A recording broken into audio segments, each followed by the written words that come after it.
So we're in part 2 of a 2-part series where we're going over our 3 E's. So here at Hillside, we have what we call our 3 E's: engage, encourage, equip. And they're basically just tags to remind us of our mission and vision.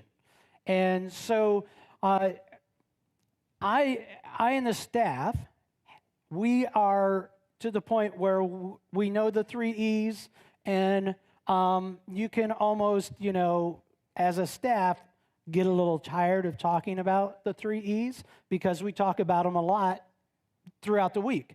But you as a congregation, you don't get in on all those conversations. And so from time to time, it's good for us to remind our whole body, what are the 3 E's? Who is it that we're trying to be as a church here at Hillside?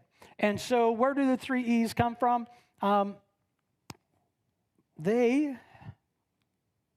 All right, I'm going to need you to go to the next slide. There we go. Our vision, engaging people with the hope of Jesus Christ. We talked about that, about engaging last week a little bit. And then our mission is encouraging and equipping people to take their next spiritual step. So engaging. So last week we talked about engaging, and I just want to talk about that just real quick, and then we'll keep moving forward. But what does it mean to engage?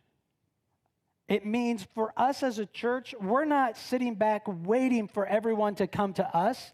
We're actually going out in our community to actually take the hope of Jesus there. We're not just, Jesus didn't say, you know what, I'm going to just have a seat right here at the synagogue, at the temple, and say, okay, if people want to know about me, they can come talk to me. This is where I'm going to be, right? That's not Jesus's ministry style. Jesus wandered throughout, talking to people, getting to know people. That's what we need to do as well as a church. We need to go out and we need to engage with people. We need to have conversations. Now, one thing we said engaging isn't, it's not going and getting into arguments and trying to win every argument that's out there. Engaging is actually us getting to know other people to find out, hey, where are you? What struggles do you have? What questions might you have? And so it's not about us winning the battles and that sort of thing. So it's about us connecting and engaging with them. So that's the first part. The second part, the mission, how we go about becoming people that engage, is we're encouraging and equipping people to take their next spiritual step. Now, I want to stop at spiritual step for a second. Again, here at Hillside, if you've been here for a while, you probably heard me talk about taking that next spiritual step. I say that quite a bit. What's your next step? What's your next step? And I've actually done this myself, where I've kind of made it this linear line where, okay, someone who maybe they don't believe in God or they don't have a relationship with God, they're over here, and we want them to get into a relationship with God. And I made it very linear, and I realized that is, although a halfway decent illustration, it is flawed.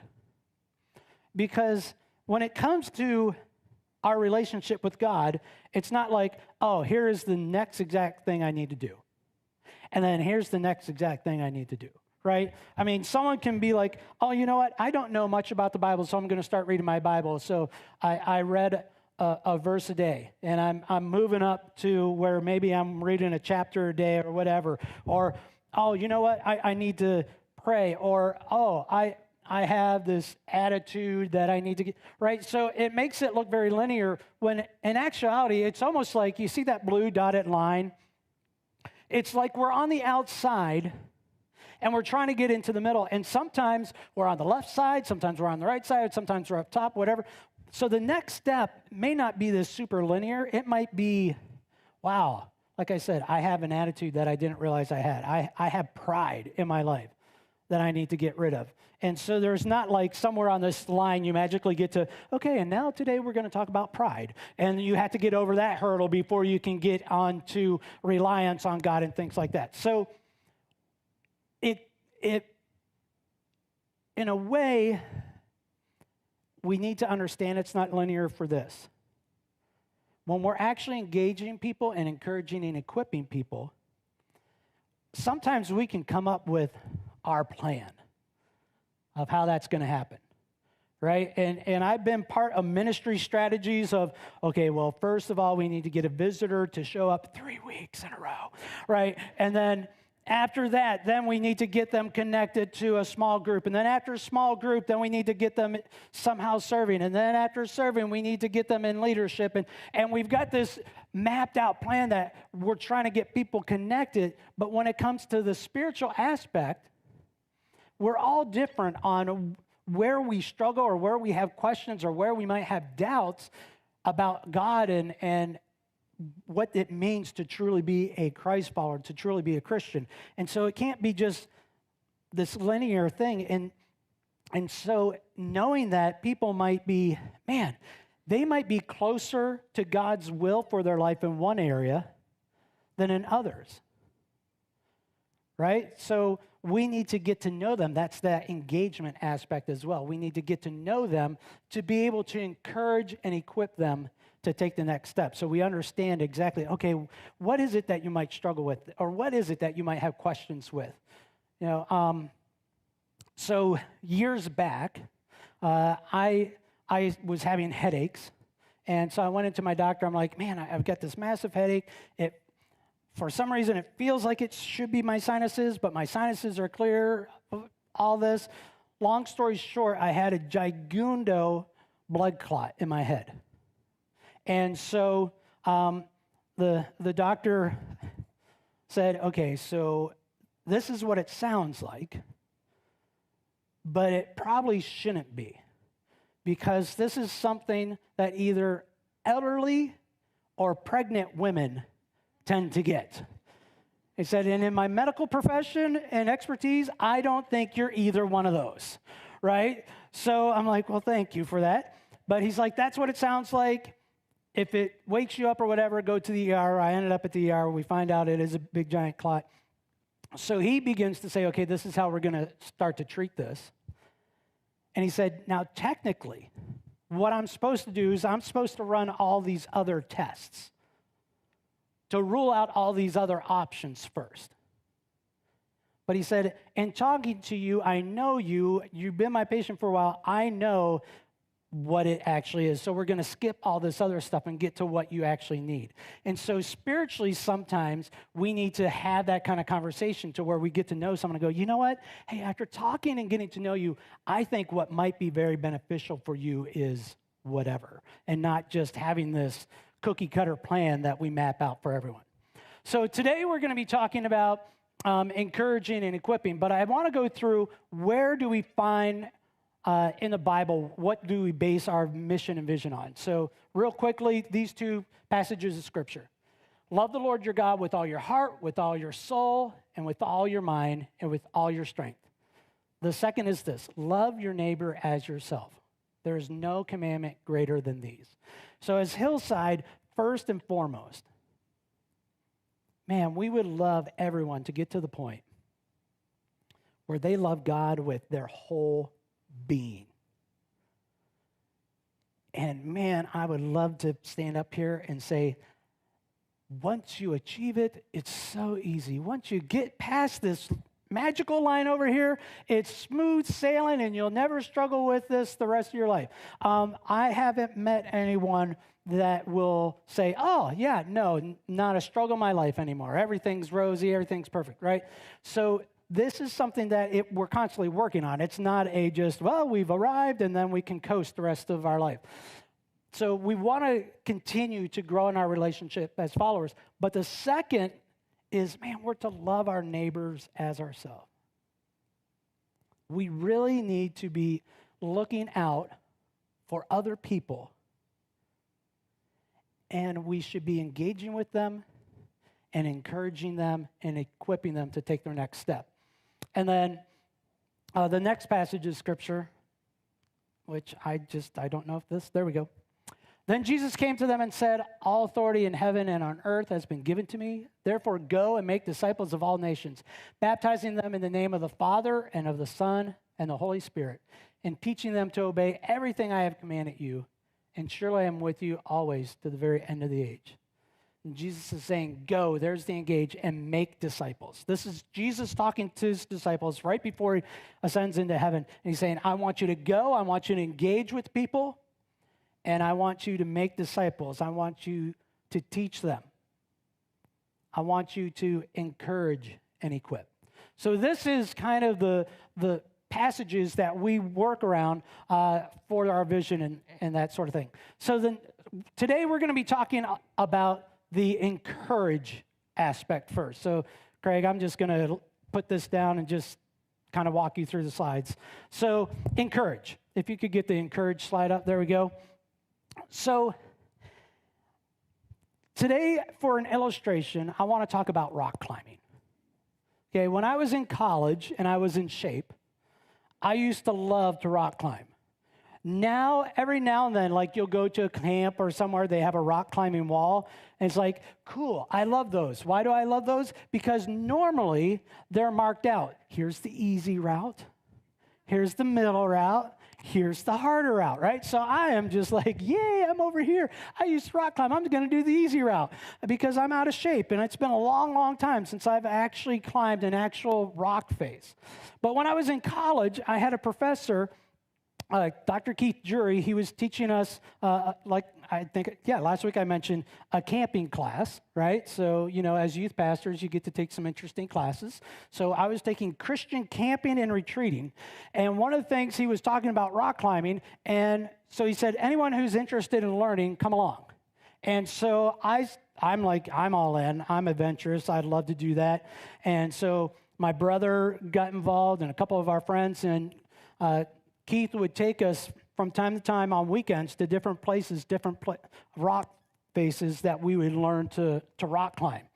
And it was amazing. If you've never, ever tried, like the rock climbing walls are cool, but if you ever get an opportunity to actually climb an actual rock face and you still have the stupidity to actually try this, it's awesome, right? Now, Keith didn't just say, okay, here's what you do.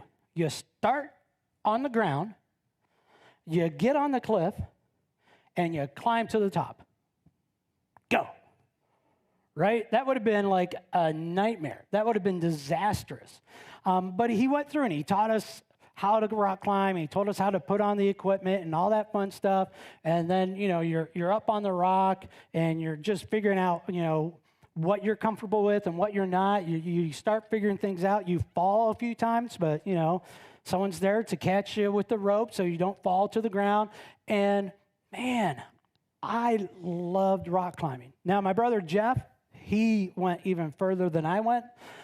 He actually did a lot taller rock climb. I always did what's called top climbing, where the rope goes to the very top of where you're going to climb and comes back down. So it might be 40, 50, 60 feet, but not like in the hundreds of feet. My brother started doing that where you had to rehook and make shift while you're on the cliff and all that. And he even got to the point where he's like, oh, find a crack in a rock and stick his hand in and make a fist and turn and hang from it. I'm like, that's cool. I never want to do that. But man, we got into it. I got the rope, I got the shoes, I got the chalk bag, I got everything. And we used to do a ton of rock climbing. What in the world does that have to do with our vision and mission statement? I'll tell you what. When it came to rock climbing, there was a lot of encouragement. There was a lot of encouragement that took place. Now, one is, okay, you can do this. This isn't going to be as scary as you think. And how we learn to rock climb, interesting enough, isn't that we didn't start from the bottom and work our way up.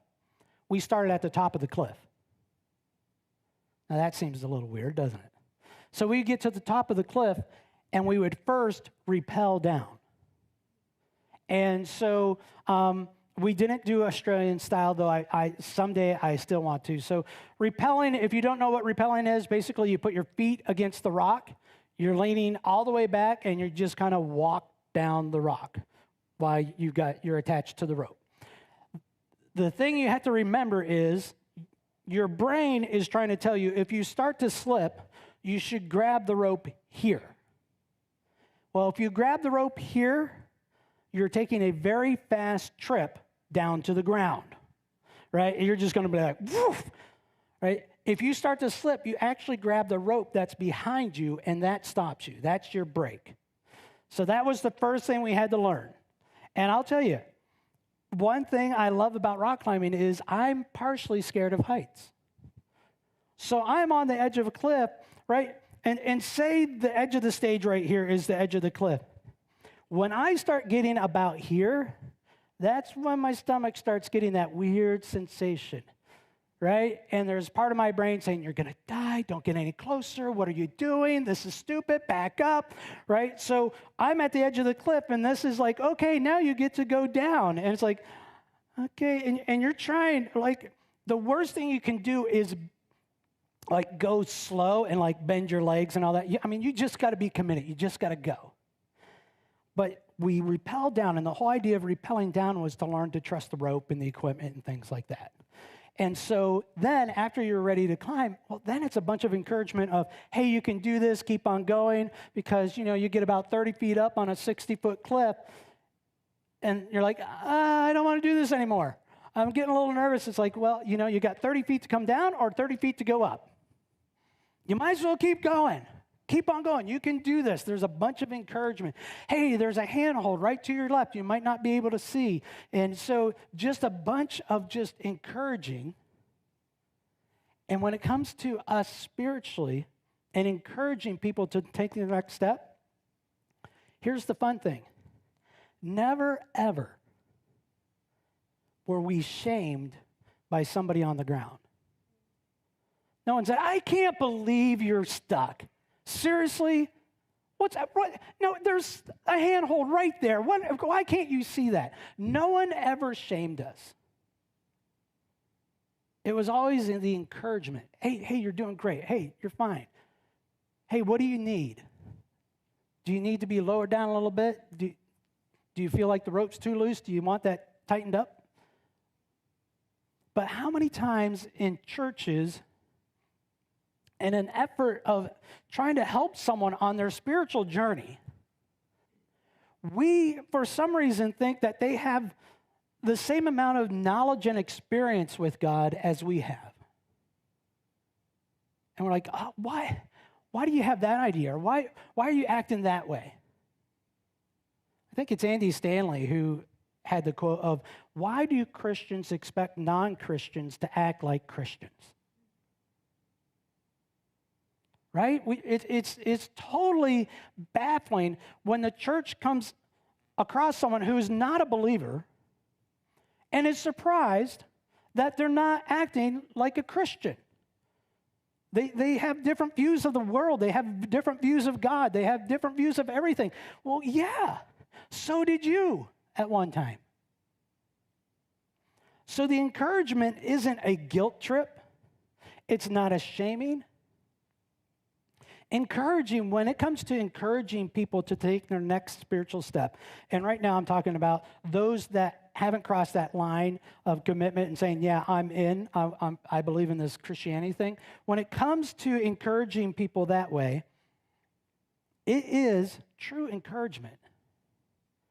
It's, hey, what can I do? What questions do you have? What hang-ups do you have about God? Has there been a situation in your past where you've been hurt by the church? What information can I get to you? What do you want to ask me? It's also, oh man, you know, I just want you to experience the same hope I have, the same peace I have. So what is encouragement? Encouragement is dependent on who you're talking to. I wish I could just say, okay, to be a great encourager for someone spiritually, you just do A, B, and C. No, the first thing is engage with them, find out who they are, find out what struggles they might have, find out what questions they might have, and then start from there. Right now, if I went to a rock climbing class, right? I wouldn't want the first level because I've done this. I've got some experience. But I wouldn't want to be on the expertise either because I'm definitely not there, right? I want to be encouraged on the level that I currently am. Church, we need to do the same with those that we're trying to encourage to take their next spiritual step. Now, I will say this. For those who are Christians, they're claiming to be Christians, encouragement can be a little bit more like when I was a wrestling coach, right? There were times where I was like, all right, buddy, you got this. Let's go out. Let's do this. And there are times as a coach, encouragement is, you can do this. Get off your little rump and let's go get out there and go after it. Or it's, you've got 20 more laps. You got 30 more sprints, right? Encouragement in some areas is a little bit of the getting in someone's face and saying, look, you know better. I was in an accountability group with about 4 guys.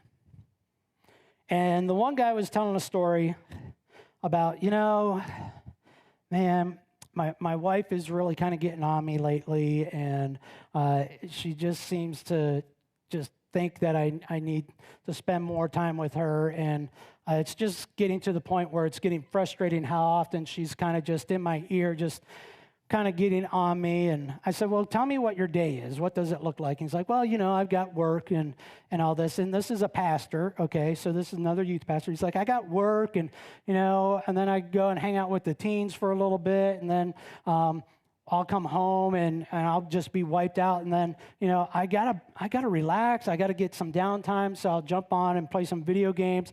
And I'll be playing video games all the way till 1 or 2 o'clock in the morning. Then I'm just ready to crash in bed. And, and I'm like, you seriously don't see your wife's point in this? Like, man, we eat dinner together. I'm like, that's it. That's what you've got. You got dinner. Like, yeah. I said, do you talk? Well, we've got different things going on, and I might be on my phone answering texts, and I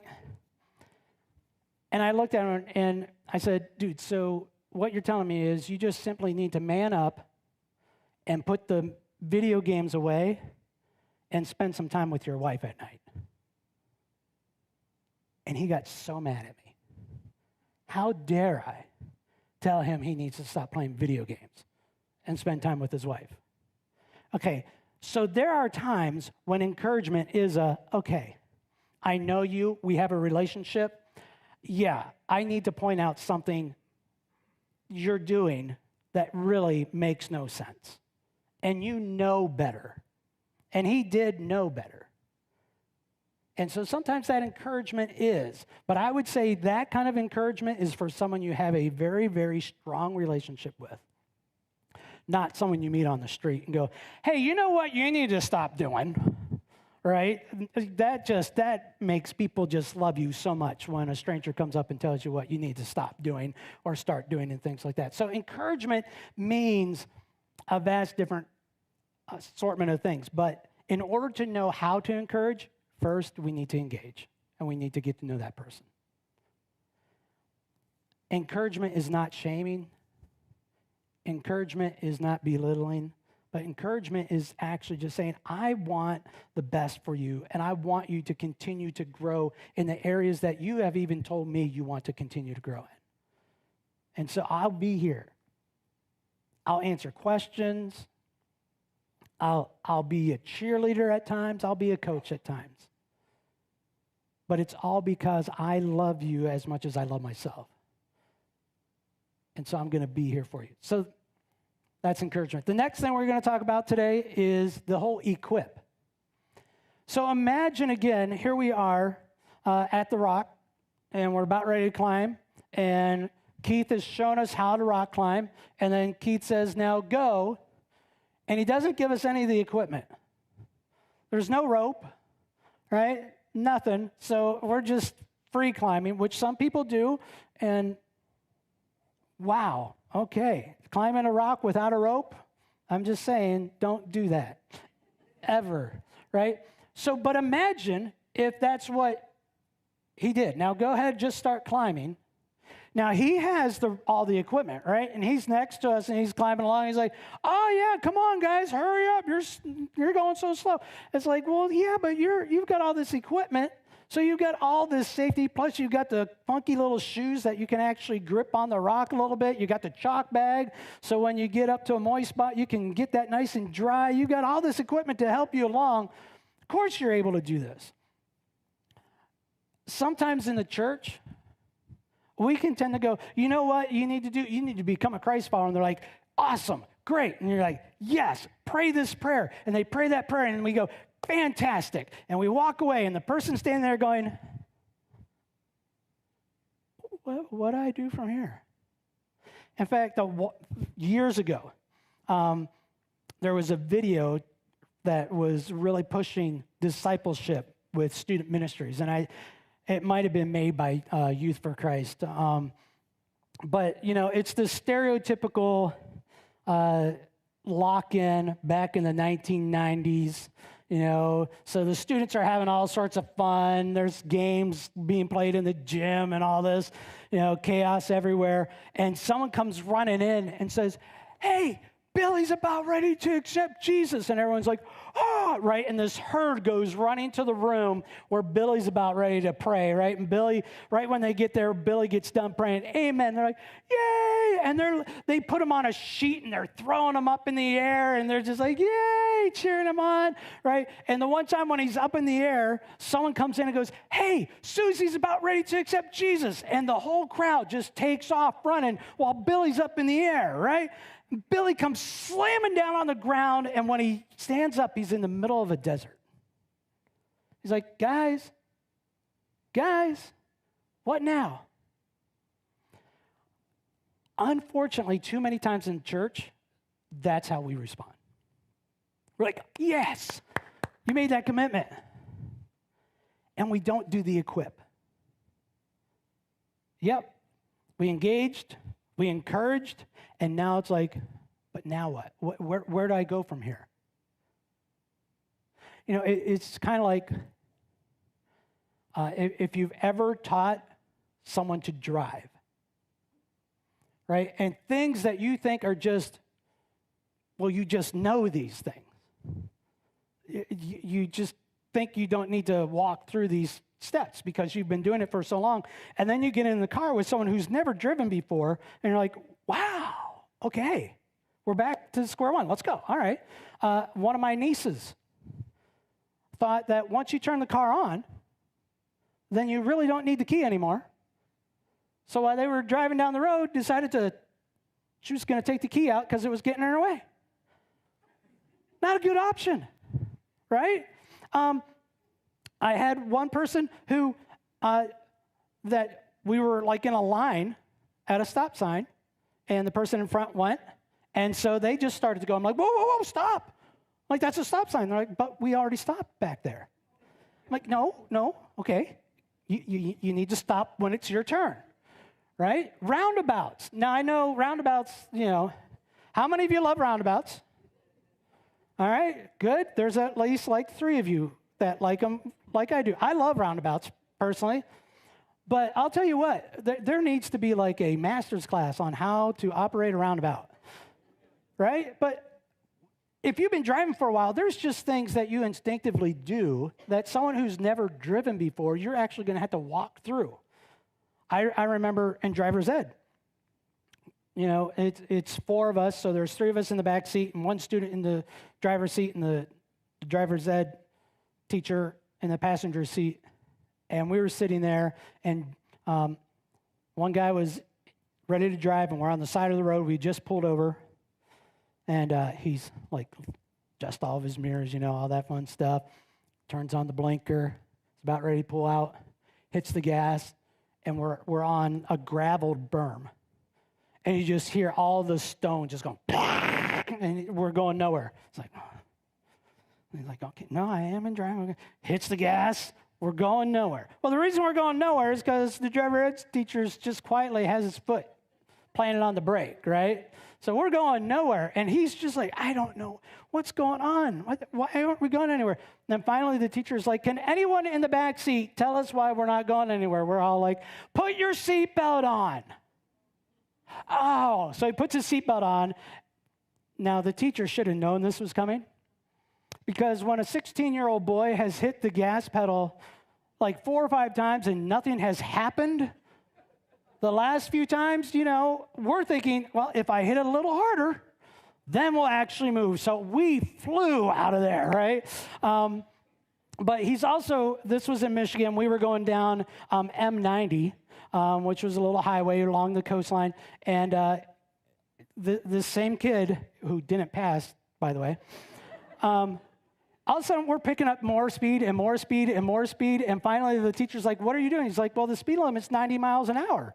Because we're on M90. He's like, no, that is not how this works, right? So there are things that as a driver, all of you who are laughing, you're like, oh, yeah. Some of us in this room are going, oh, okay, right? Well, we need to be equipping people. Some of us who have grown up in the church, or we've been followers of Christ for a long time, we can think, oh, well, this is easy. And yeah, you've accepted Christ, and we forget, no, we need to help people. This is not necessarily intuitive. Okay, think about this for a second. If you've grown up in the church or you've been a Christian for a while, I can tell you that the most important book to read in your life is the Bible, right? Makes sense. And then I can also tell you, now, one of my favorite books of the Bible is John. Makes sense. Not to someone who doesn't know anything about the Bible. This is almost like Who's on First by Abbott and Costello. Because you said, wait, the most important book to read is the Bible. What's this book of John? Where do I find that? Right? Like, how many? We need to walk through and go, okay, here's the Bible. There's what's called the Old Testament, and there's the New Testament. This is before Jesus. This is from Jesus on. Now, each one of these is called a book. Okay, Matthew, Mark, Luke, John, the first few books of the New Testament are in the book of the Bible, right? And even like the passage of Scripture I had up today, it's like, what? Wait, I don't get it. John 3:16. How do you know where to find, right? Even breaking things up into chapters and verses does not come instinctively to people who have never read the Bible before. So we need to make sure as a church that we're really engaging with people, understanding where they are, so that we can encourage and equip them to be able to grow. Can you imagine how frustrating it would be if you are really trying to read the Bible? You're a new Christian. You don't have any history of church or reading your Bible. Imagine you do what is normal with any book. You start at the beginning. So you're in Genesis, first book of the Bible, in the Old Testament, and you're reading about the creation. You're like, oh, this is interesting. This is cool. And you keep on reading, and you're going through Genesis, and things are going good. You get to Exodus, okay, next book of the Bible, not so bad, okay, some cool stories here. Then you get to the next book of the Bible, called Numbers. And that's what the book is. And you're just trying to figure out, especially if you're reading the King James Bible, what in the world is begat? And why do we care about people begatting so many other people? Right? And it just gets Deuteronomy, okay, Leviticus. I mean, it's just, you get bogged down in the early Old Testament, and all of a sudden, man. Or you decide to skip around, you're like, Lamentations. Let's give that a go.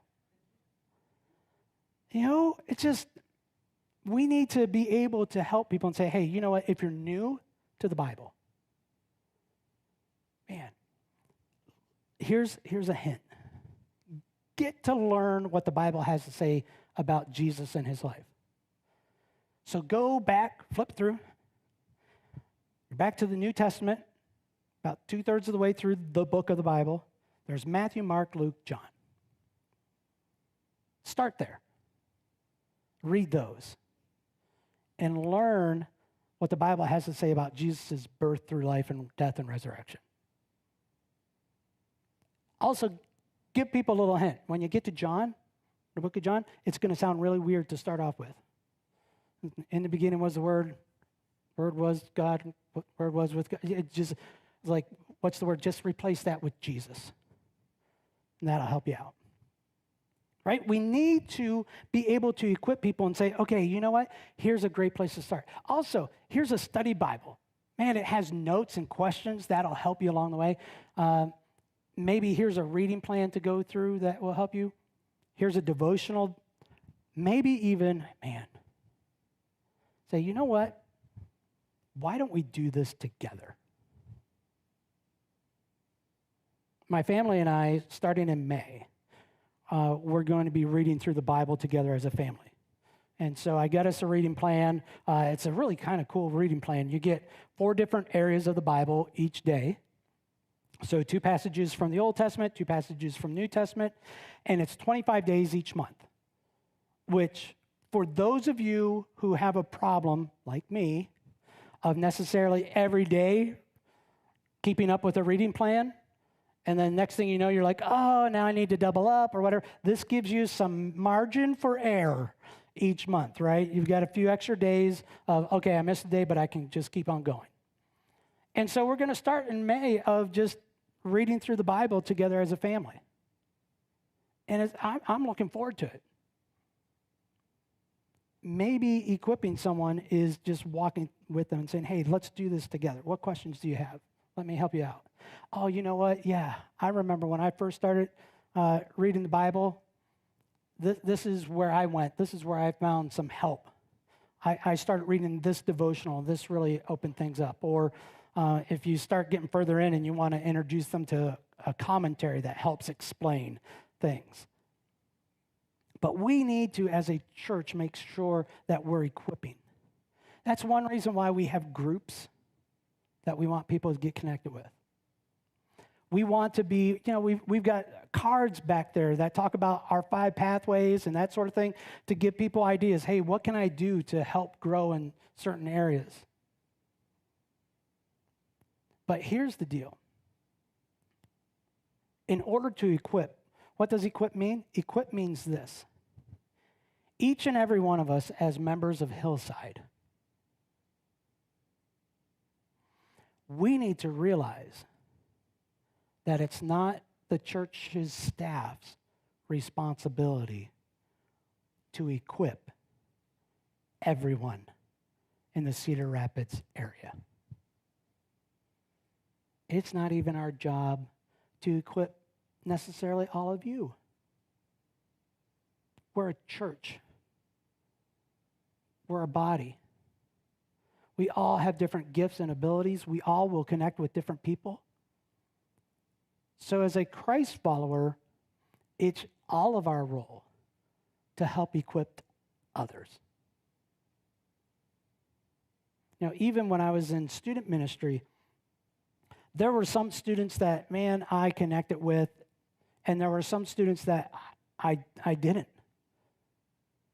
And they connected with other volunteers because they had, similar interests and things like that. So as a youth pastor, it wasn't my responsibility to equip all the students.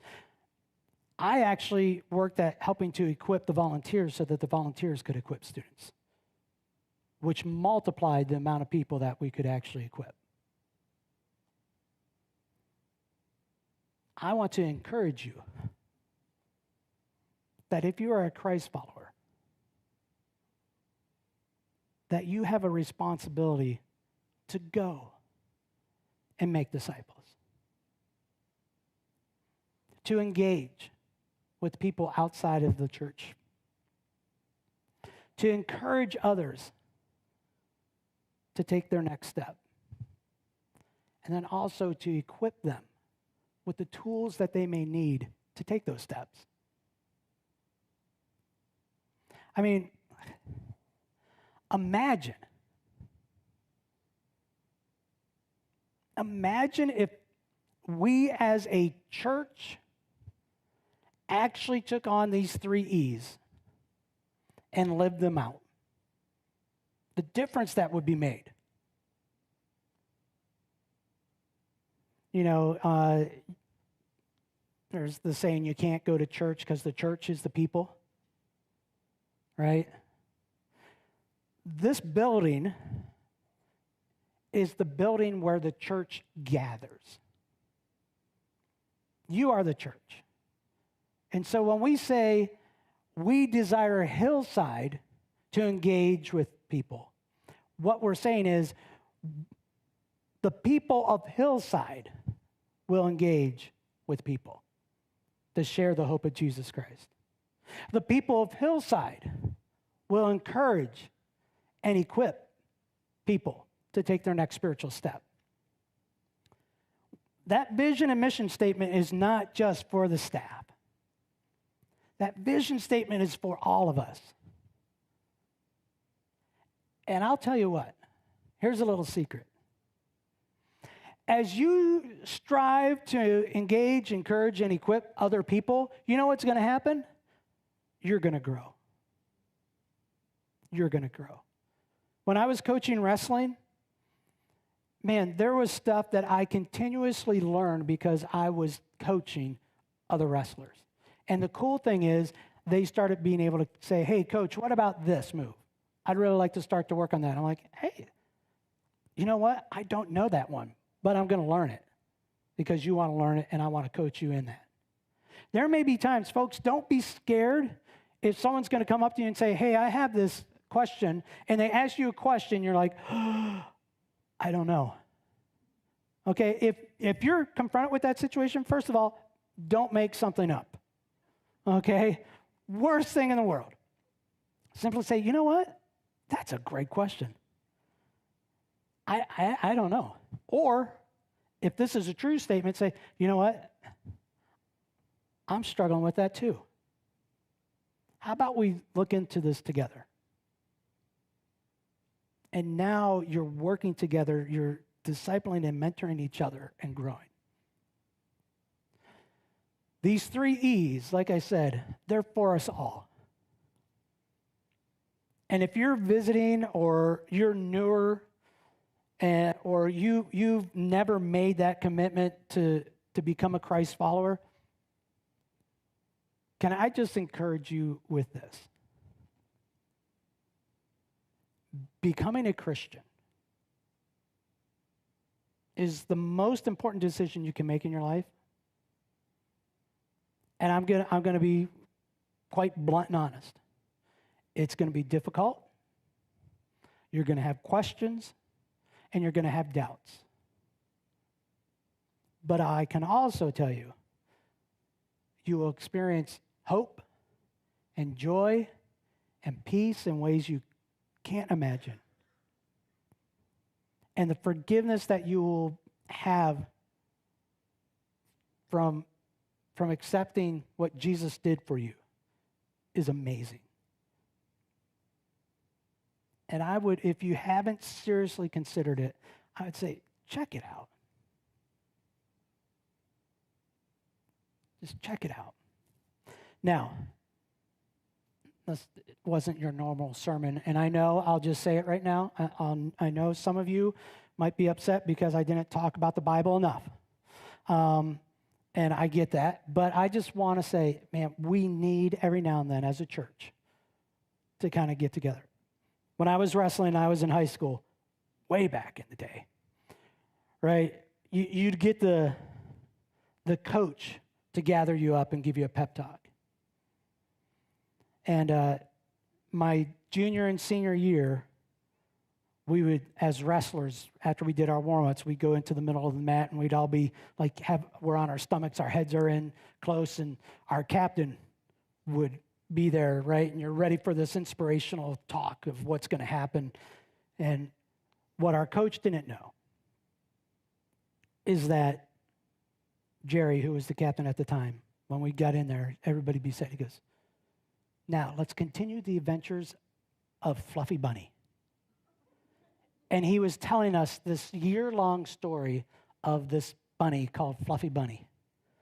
And all year long, we just heard all the adventures. And then, afterwards, we're like, okay, team on three. We got to make coach think we're actually pepping up, right? 1, 2, 3, team, right? Well, senior year, I'm captain now. And first thing, what do?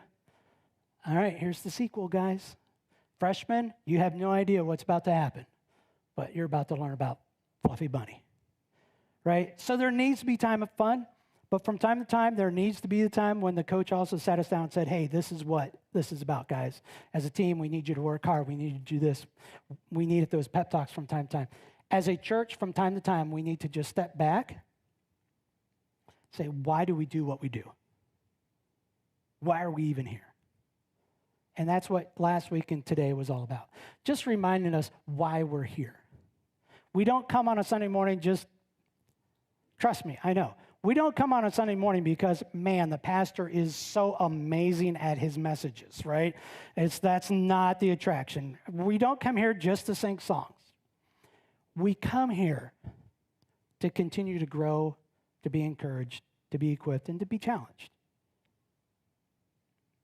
And so that's what we did the last couple of weeks. So thank you for giving me those 2 weeks to share the vision and that sort of thing. Next week, Pastor Luis will be here. It's going to be great.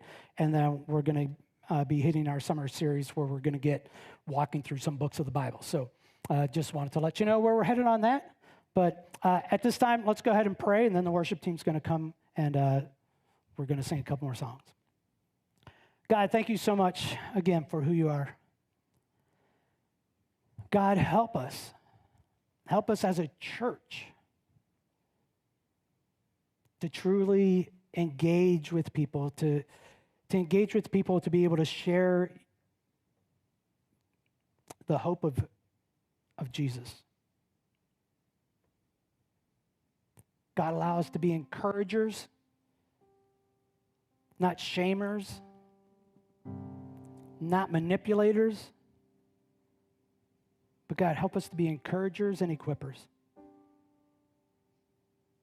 God, help us to truly love you with all we have and to love our neighbor as ourselves. God, you desire to see everyone come to you, to receive forgiveness, to be able to have that relationship with you. God, thank you for allowing us to be a part of that. Now, encourage us, God, as well, and equip us to do just that, to go out into this community, to our friends, to our neighbors, to our family. In your name we pray. Amen.